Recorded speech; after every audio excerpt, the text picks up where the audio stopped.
Your Honor, this woman is a nobody. She has no claim, zero claim, to my father's company. The words hit the courtroom like a slap. I can still hear the echo of Tyler's voice, calm, almost bored, as every head turned toward me.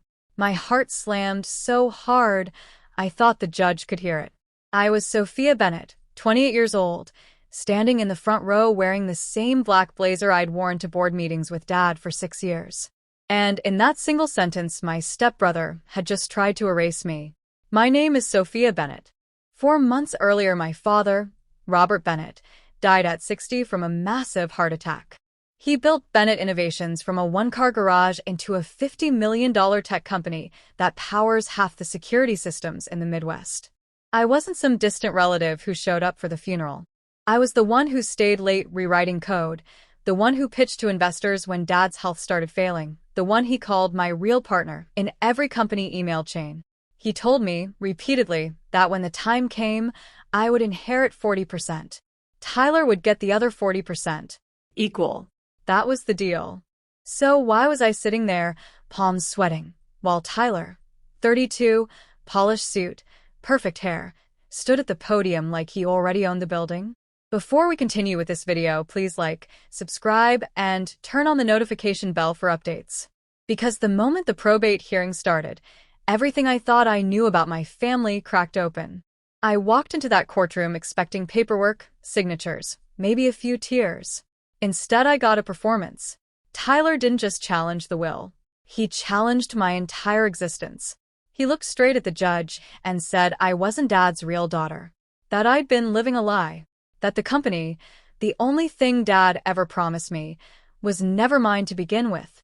You're probably wondering, how does someone drop a bomb like that and not get laughed out of court? They don't unless they have evidence. And Tyler did. He slid a thin folder across the table.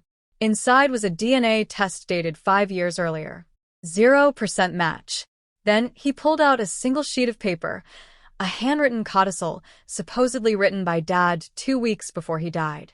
The words burned into my brain the second I saw them. Sophia is not my biological child. Out of compassion, I kept her in my life, but she has no legal or moral claim to Bennett Innovations. The room went so quiet I could hear the air conditioning hum. I stared at Tyler. He met my eyes and gave the smallest, coldest smirk. At that moment, I realized this wasn't just about money. This was about destroying me. And he almost succeeded. But what he didn't know, what no one in that courtroom knew, was that the real truth was about to come out, and it would cost him everything. Let me take you back 10 years, because that's when the first crack in this family appeared, and I was too young and too hopeful to see it. Picture this. I'm 18, just graduated high school, still wearing braces some nights when no one's looking. Dad brings home Karen for the first official meet the kids dinner. She's 42, elegant, always smells faintly of expensive perfume. Trailing behind her is Tyler, 22, already wearing designer everything, flashing that easy, winning smile that makes people instantly like him.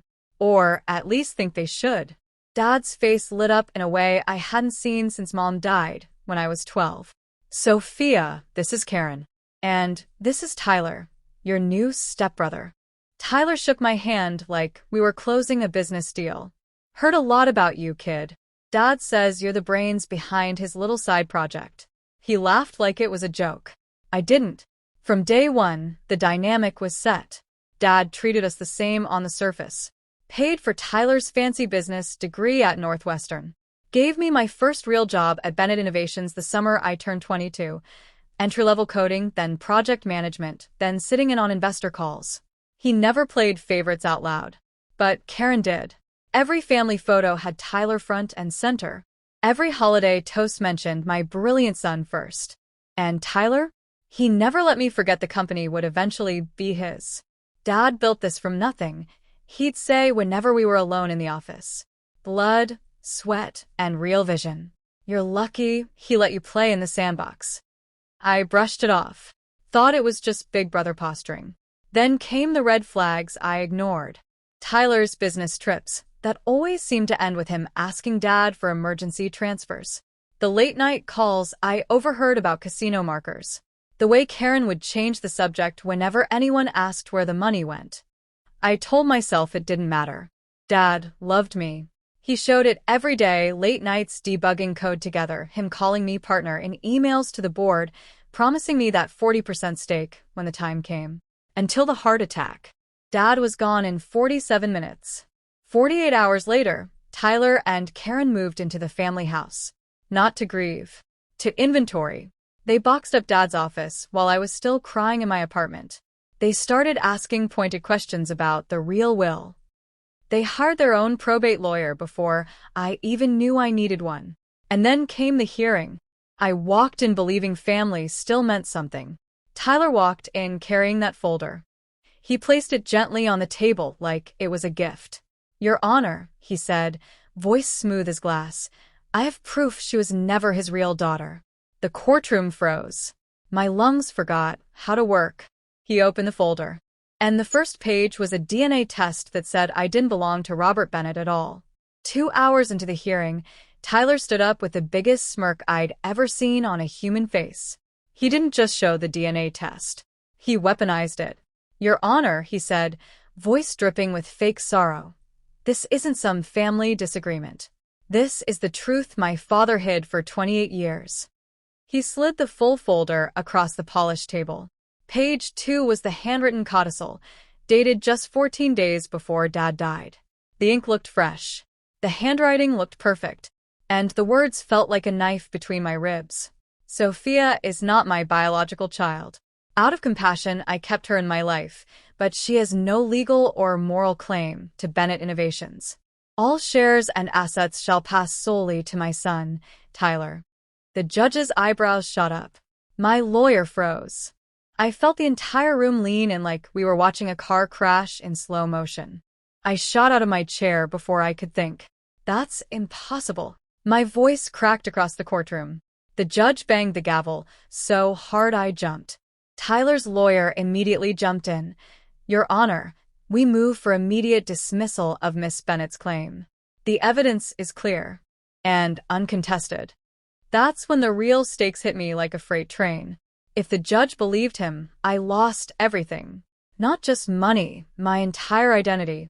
The company I helped grow from $8 million to $50 million. The corner office Dad designed for me.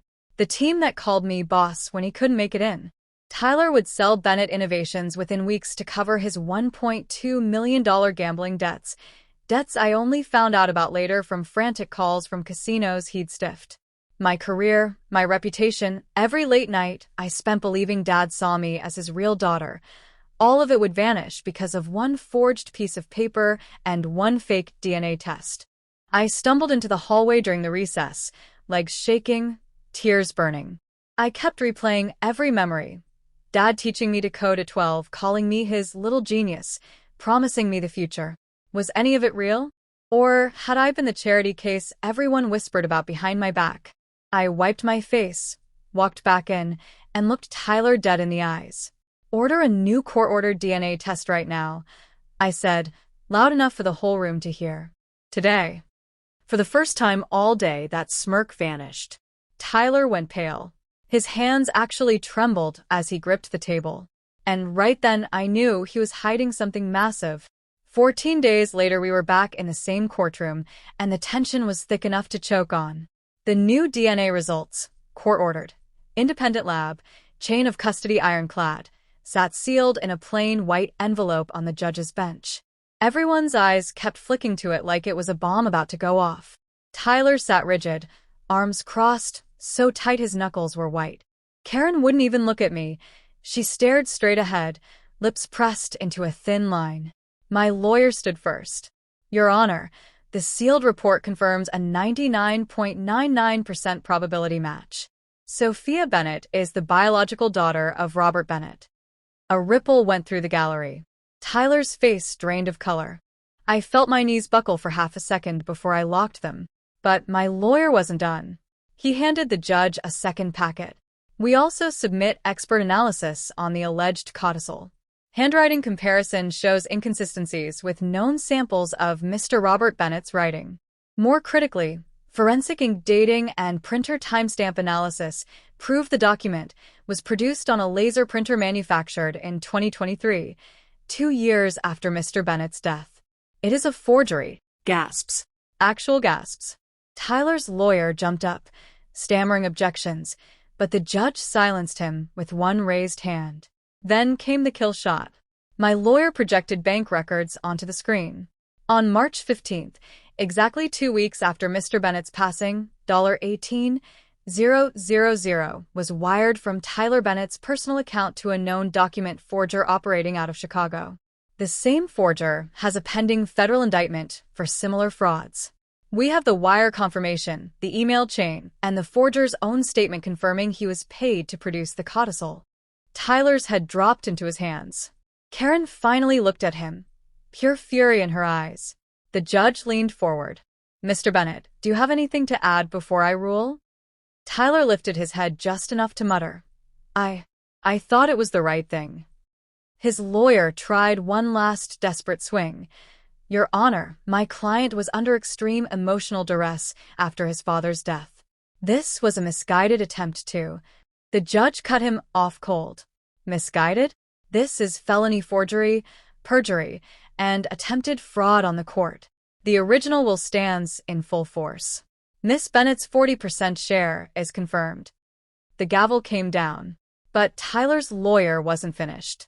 In a panic, he blurted, Your Honor, if I may, one more piece of evidence.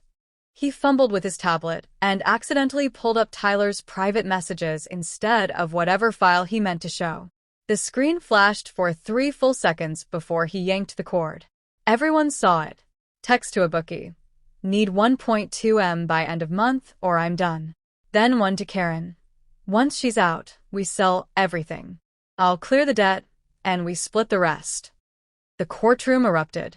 The surprise witness Tyler's lawyer tried to spring on the court wasn't some mystery person who would save him. It was the lab technician he'd bribed. The same man Tyler paid $50,000 to swap my DNA sample 5 years ago walked into that courtroom in handcuffs, already in custody, and turned state's evidence on the spot.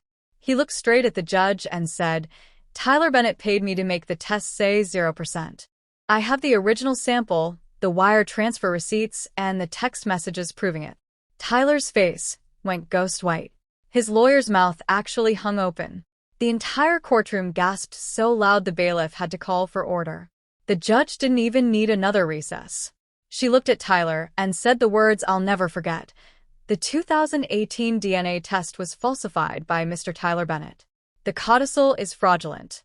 The original will stands in full. Sophia Bennett is Robert Bennett's biological daughter and retains her full 40% ownership of Bennett Innovations. Every major question exploded into dust right there. Dad never wrote that letter. He never doubted me. He never kept a secret. Tyler acted completely alone, driven by greed and gambling debts he'd racked up to $1.2 million. Everything was a calculated lie. I broke down right there in my chair. Not quiet tears, ugly, shoulder-shaking sobs of pure relief. 28 years of wondering if I was enough, if Dad's love had been real, if I belonged, it all crashed out of me. My lawyer hugged me while I whispered, he really did choose me too. But the story didn't end with the gavel. Tyler was handcuffed on the spot. Forgery, perjury, attempted fraud. He faces 3 to 5 years in prison and $250,000 in restitution. The board voted him out permanently the same afternoon. Employees lined the hallway cheering as security walked him past them. Karen stood up, looked at her son, and said loud enough for everyone to hear, You destroyed this family. I'm done. She filed for divorce from Dad's estate the next week and had to sell the family house to pay her own legal bills. 6 months later, I'm 29, sitting in the corner office Dad built for me. Bennett Innovations is up 18%. I'm now vice president and co-owner. I visit Dad's grave every Sunday, place fresh flowers, and tell him, I kept my promise. I'm not the nobody Tyler tried to make me. I'm Sophia Bennett, daughter, partner, and the woman who took back what was always mine.